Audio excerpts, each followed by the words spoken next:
Activity theory. An important aspect of sociocultural theory of learning is the activity theory, which describes how learning takes place for individuals.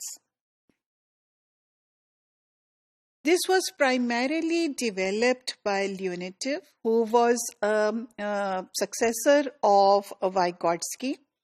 So, keeping the same premise or the same argument in mind, that learning takes place in social contexts, Leonetiv actually tried to explain how it happened for the individuals.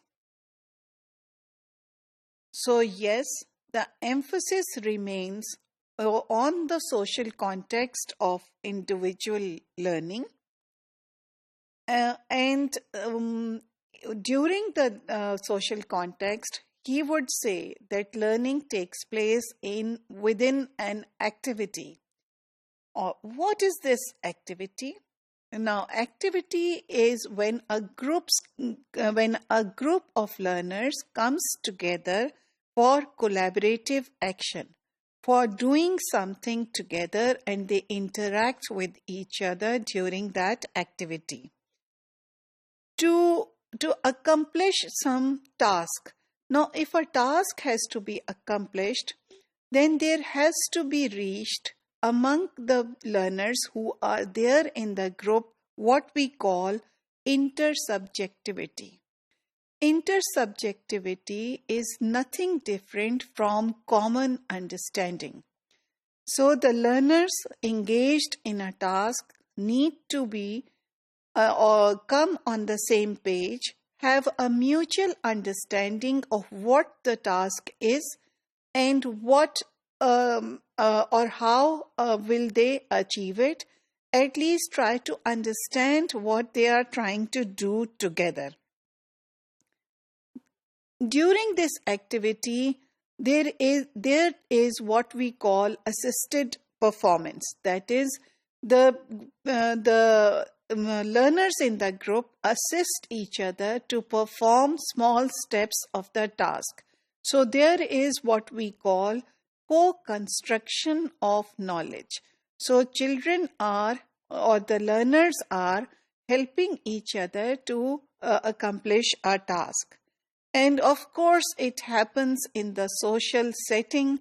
So within this social setting, if intersubjectivity is to be achieved, if assisted performance is to be achieved, then relationships cannot be ignored. That means the relationship that people have with each other in that group would also make a difference for the learning that eventually takes place.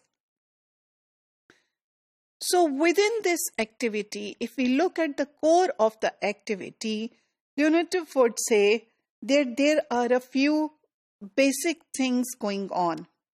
First of all, there is a subject. So there are students or there are learners. Maybe these might be adult learners or they might be children learners, but there's some sort of a group or a subject. Then there is an object, that is a goal that is to be achieved. And then there are actions which are oriented towards the goal. So together they try to put together a set of actions to achieve the goal. And then there are operations, that is, the action is carried out. Then you decide on the action, and then you actually try to operate what you have decided. So in second language learning, when this activity happens and when learners come together for learning something with a mutually agreed goal, so we can say that there might be some unconscious strategies which different learners might be trying to apply on them by themselves. These strategies become conscious. So now they are actually paying attention to what they are doing, and because these activities or these strategies have been activated at a conscious level. However, it also means that although all the learners are engaged in the activity, yet what happens during the activity or what is learnt from the activity will be different for each individual depending on how much participation or how much attention that child has been paying within that group.